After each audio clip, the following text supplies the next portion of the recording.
L'autoroute, l'autoroute qui relie Abidjan à Yamoussoukro est tout simplement magnifique. Très large, avec deux grandes voies de circulation dans les deux sens. Les deux voies sont séparées par un grand espace vide qui fait que les voitures n'ont aucune chance d'entrer en collision. Je ne sais même pas s'il y a souvent les accidents sur cette autoroute. Vraiment, les Ivoiriens, venez nous dire ça en commentaire. Voilà, nous sommes ça à route pour Yamoussoukro, mais avec regardez les routes. Regardez les routes, ça nous choque. Regardez les routes. Ils ont deux entrées. Ils ont deux entrées. On a une entrée. Ceux qui montent sont ici, ceux qui sont là-bas. Regardez, vous-même, regardez la route. Mais Ça ne vous fait pas un chat là. mais nous, on a une seule entrée. Regardez la route. Depuis, il n'y a pas eu de trou en route. Oh, il n'y a pas de trou en route. Quand c'est bon, il faut accepter. Donnons la main. Il n'y a pas de trou en route depuis qu'on marche là. Depuis qu'on marche là, il n'y a pas de trou en route. La famille, les gens me demandent souvent pourquoi j'aime faire autant la promotion de la Côte d'Ivoire. Eh bien, sachez que si je parle autant de la Côte d'Ivoire, c'est parce que chez eux, ça se développe. C'est parce que chez eux, ils travaillent. Et moi, j'aime parler de ce qui est vrai. J'aime parler de la vérité. Regardez par exemple cette route où ce blogueur parle dans sa vidéo. Regardez vous-même comment la route est grande et spacieuse. Les amis, c'est tout ce que nous demandons. Les routes. Parce qu'on sait qu'avec les routes, ça fera en sorte que les gens puissent se déplacer facilement. Ceux même qui partent dans les villages pour acheter des denrées alimentaires auront cette possibilité-là de mieux circuler. Ça sera une bonne chose. Et la meilleure chose parmi tout ça, c'est que ça va éviter les accidents. Regardez vous-même en Côte d'Ivoire. Les routes ont deux voies. Regardez vous-même. Ici, là, chez nous, par contre, on a des accidents tout le temps. Et tout cela, pourquoi? Parce qu'il n'y a pas les routes. Et ce qui est choquant, c'est que tout le temps, on s'endette. Tout le temps, on vote les budgets. Mais les gens préfèrent prendre cet argent-là pour manger. Les gens préfèrent prendre ça pour manger. Est-ce que c'est bien, les amis? Est-ce que c'est bien? Et les gens viendront nous dire que pourquoi on parle de la Côte d'Ivoire, pourquoi on fait la promotion de ce qui se passe chez eux. Sachez que si on parle comme ça, c'est parce qu'on va attirer l'attention de ceux-là même qui sont chargés d'améliorer nos conditions de vie dans notre pays. C'est la raison pour laquelle on parle de ce pays-là. Parce que dans la vie, il faut toujours avoir une référence. Il faut toujours avoir quelqu'un sur qui tu vas te comparer pour pouvoir t'améliorer.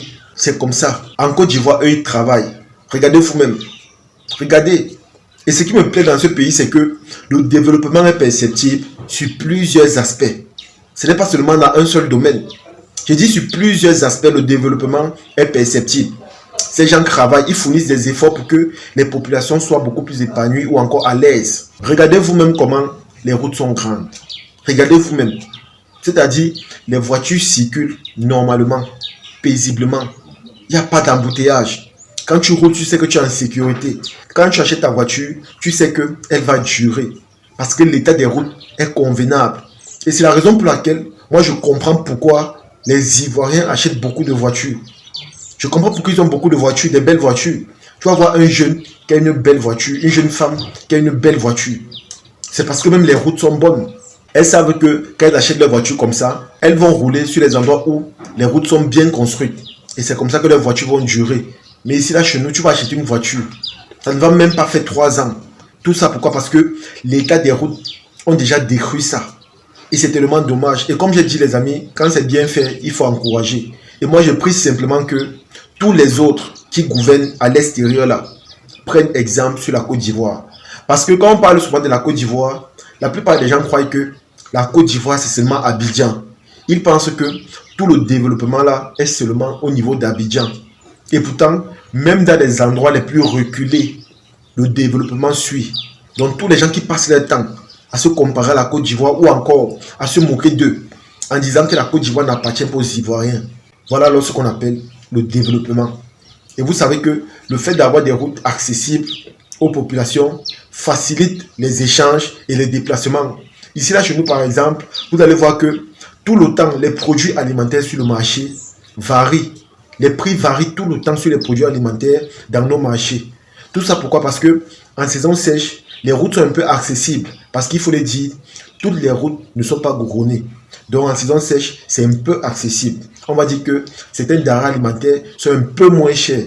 Mais dès que les pluies commencent, pour acheter un produit, c'est tout un challenge. Parce que ceux-là même qui se déplacent pour partir dans les villages, pour avoir ce produit, Ils font tellement d'efforts pour rentrer avec ça parce qu'il n'y a pas les routes. Il y a des gens qui font des semaines en brousse ou encore, il y a même des véhicules qui restent pendant des semaines bloqués dans la boue.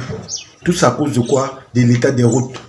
C'est tellement dommage. Il y a des gens, comme j'ai dit les amis, eux ils pensent que quand on parle de Côte d'Ivoire, c'est seulement Abidjan. Parce que hier j'ai fait une vidéo où je présentais la ville d'Abidjan et honnêtement c'était très joli, c'était très propre. On a l'impression d'être en Europe. Il y a des gens qui m'ont dit que pourquoi tu présentes seulement Abidjan? On a l'impression que ce n'est que Abidjan qui est développé. Non. Sachez que le développement là, ça se perçoit partout. Parce que les Ivoiriens travaillent. Et ce qui me plaît, c'est que quand ils travaillent, ils font les choses bien, surtout dans le but d'améliorer les conditions de vie des populations. Voilà par exemple une route. Regardez vous-même, la route là a deux sens. Et elle est très grande. Mais ici là chez nous, quand vous allez partir l'axe Loudoua Yaoundé, c'est un seul sens. Et c'est la raison pour laquelle il y a autant d'accidents. Parce que les routes sont étroites. Les routes sont étroites.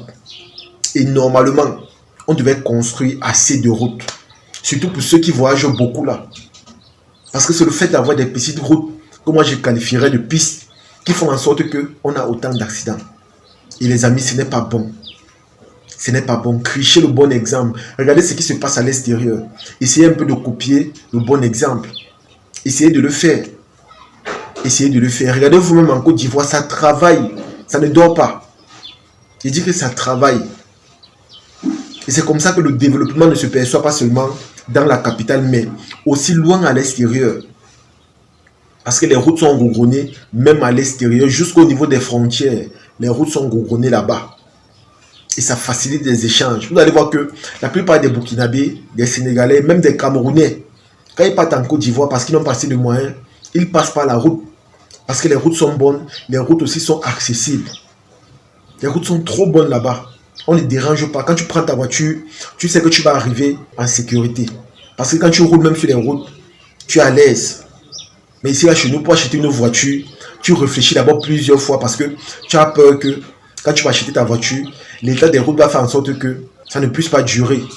Et vous savez que la voiture, c'est un investissement. Ça signifie quoi? Si tu achètes ta voiture, ne te dis pas que ça va seulement rester là comme ça, tu vas carburer. Non, il y aura toujours des pannes. Et si la route aussi n'est pas bonne, c'est comme ça que tu vas te retrouver tout le temps dans des garages pour arranger des pannes que tout le temps tu arranges. Et c'est comme ça que à la longue ou encore à la limite, tu vas te décourager. Parce que ça sera énervant. Les amis, c'est tellement dommage. Regardez vous-même en Côte d'Ivoire, ça travaille. Et prenez exemple sur eux. N'ayez jamais honte d'imiter le bon exemple. N'ayez jamais honte de cricher ce qui est bien fait. N'ayez jamais honte de faire cela. Parce que chez eux, on peut tout dire, c'est vrai, mais ça travaille. Ça, c'est une chose sûre et certaine. Ça travaille. En tout cas, les amis, c'est ici que se termine la vidéo. J'espère que vous avez aimé. J'espère que vous avez apprécié. Pour tous ces gens-là qui passent le temps à me dire que pourquoi tu fais la promotion de la Côte d'Ivoire, sachez que nous, on parle de ce qui est bien dans l'optique que, voilà, on souhaite que ce même changement ou encore cette innovation qu'on perçoit ailleurs apparaisse aussi chez nous un jour. Et moi, je pense que c'est même un rêve parce que pour que ça change, il faudrait de l'engagement et de la volonté. Il faudrait de l'engagement et de la volonté. Parce que quand on met les budgets annuels pour la réalisation de cela, il y a des gens qui préfèrent prendre cela pour manger et laisser la population comme ça. Et c'est comme ça que quand les gens voyagent, il y a des accidents parce qu'il n'y a pas assez de route. Mais eux, quand ils veulent voyager, ceux-là même qui mangent cet argent-là, ils préfèrent prendre des avions. Et c'est tellement dommage. Parce qu'au final, c'est la population qui souffre. Et là, ce n'est pas bon. En tout cas, partagez la vidéo et on se dit à la prochaine. Ciao.